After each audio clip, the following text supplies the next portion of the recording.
कल हम लोगों ने लास्ट टॉपिक डिस्कस करा था कि क्या है मिडिल क्लास के जरिए सॉल्वेरियन कैसे बाद में बनाई गई और किस तरीके से ट्रेड यूनियन बना के कहीं ना कहीं ट्रेड बैरियर्स कम करे गए, करेंसीज कम कर दी गई।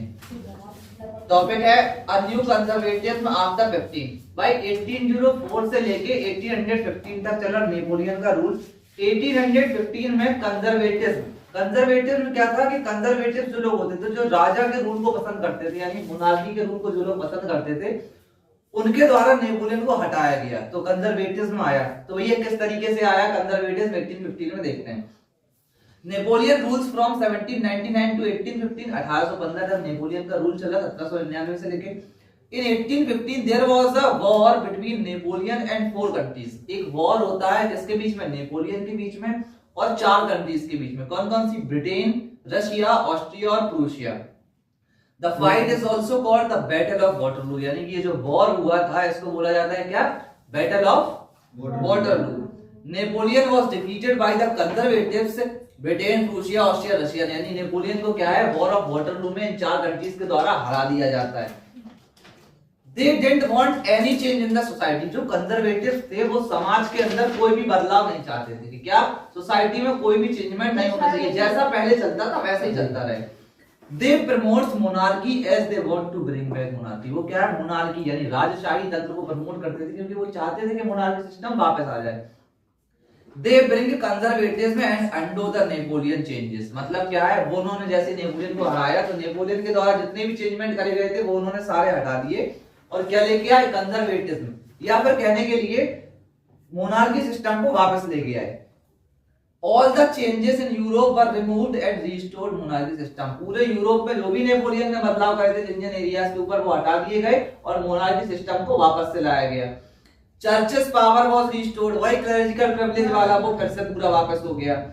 Social hierarchy restored, upper class और लोअर क्लास जो चलता था उसको वापस ला दिया गया। एंड अगेन सेंसरशिप, यानी मीडिया के ऊपर रिस्ट्रिक्शंस।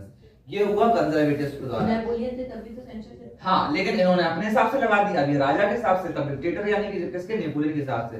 अब ये जब चीजें हो गई, जब ये कहीं ना कहीं 1815 में नेपोलियन हार गए, उसके बाद एक ट्रीटी साइन होती है जिसको ट्रीटी बोला जाता है, ट्रीटी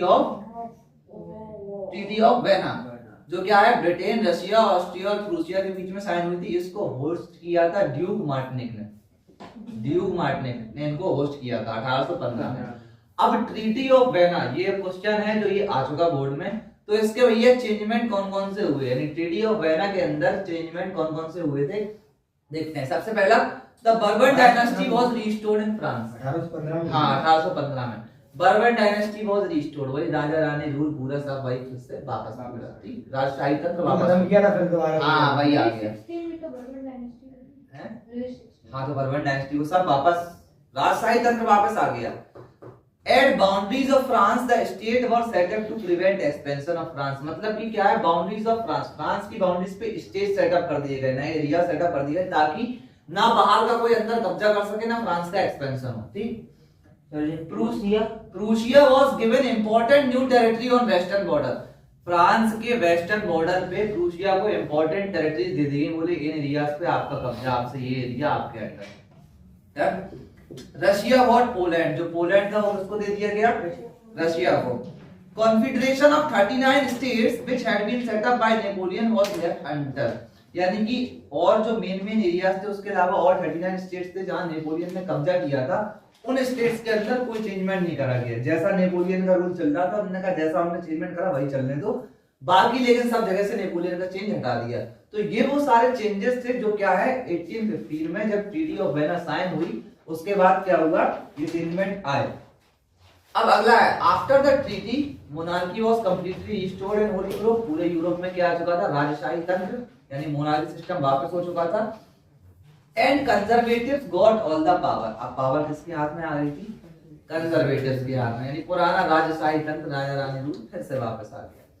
अब जब राजा रानी रूल आया तो जैसे भारत के अंदर क्रांतिकारी थे, जब ब्रिटिश आए तो उन्हें दिक्कत हुई थी, इसी तरीके से जब वापस से राजशाही तंत्र आ गया तो जो रिवॉल्यूशनरी थे, क्रांतिकारी, उनको हुई बहुत ज्यादा समस्या। क्यों, बोले इतनी लड़ाई लड़ी, इतना रिवोल्ट करा और वापस से फिर वही सब चीजें हो गई।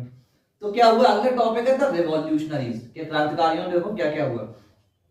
Due to conservatism many liberal nationalist people are unhappy. जो भी लिबरल नेशनलिस्ट थे वो बहुत ज्यादा नाखुश थे। क्यों? इतना चेंजमेंट करा और वापस फिर वही हो गया। After 1815 all the liberal nationalist people goes underground. तो ये आप सीधी सी बात, राजा का रूल आ चुका था तो खुलेआम विरोध तो कर नहीं सकते थे, विरोध करो मार दिए जाओ। तो क्या हुआ, सब हो गए अंडरग्राउंड।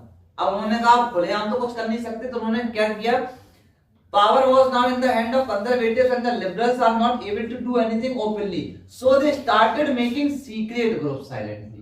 अंडरग्राउंड हो गए, बोले खुलेआम कुछ नहीं कर सकते थे, सीक्रेट ग्रुप। जैसे इंडिया के अंदर भगत सिंह, चंद्रशेखर, इन लोगों ने क्या किया था, चंद्रशेखर राजपूत, इन लोगों ने क्या अंदर ही अंदर अपने ग्रुप बनाना स्टार्ट कर दिए थे।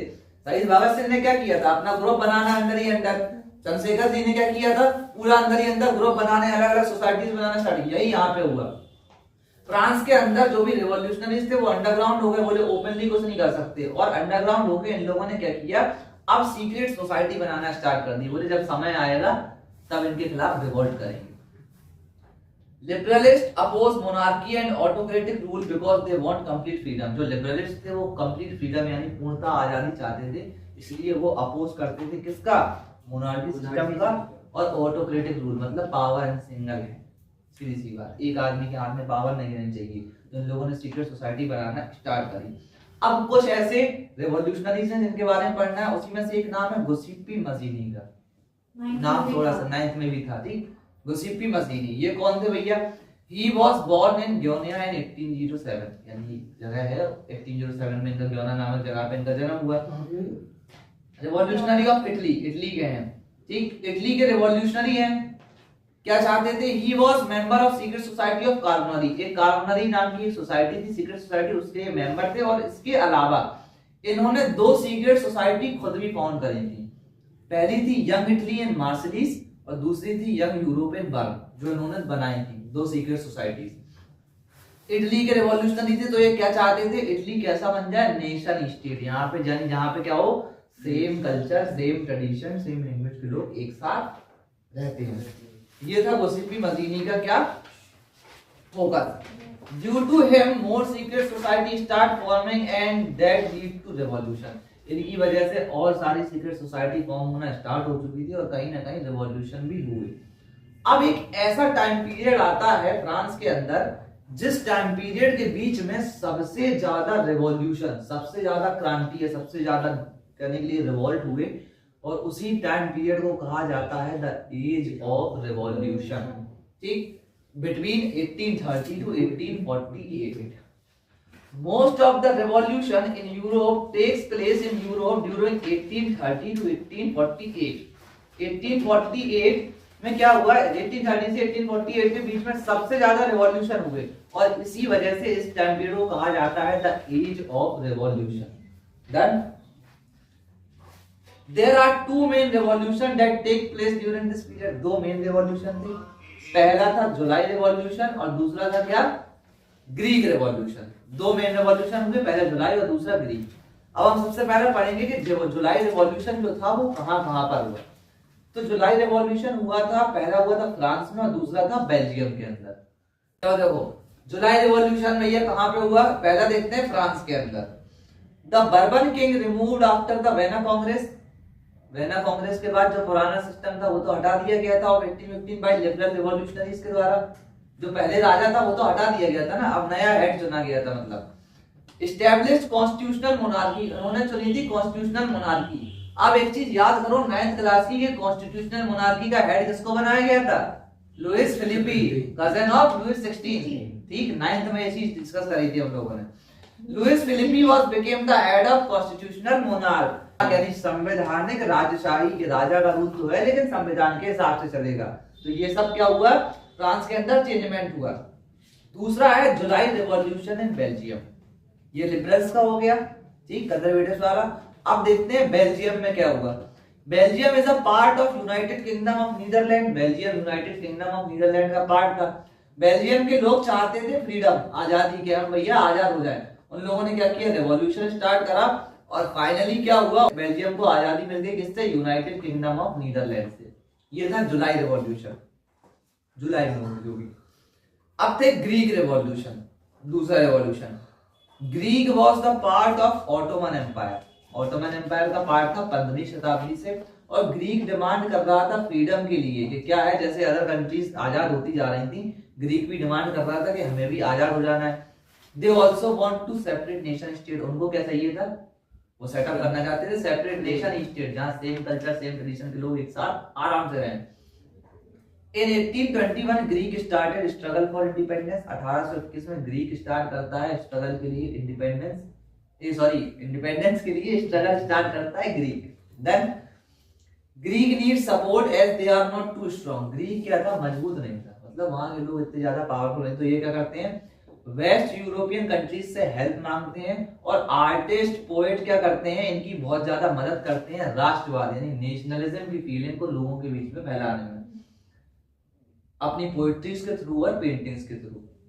और 1832 में क्या होता है, फाइनली एक ट्रीटी साइन होती है जिसका नाम दिया जाता है ट्रीटी ऑफ कॉन्स्टेंटिनोपल के नाम से, और ग्रीक हो जाता है इंडिपेंडेंट नेशन।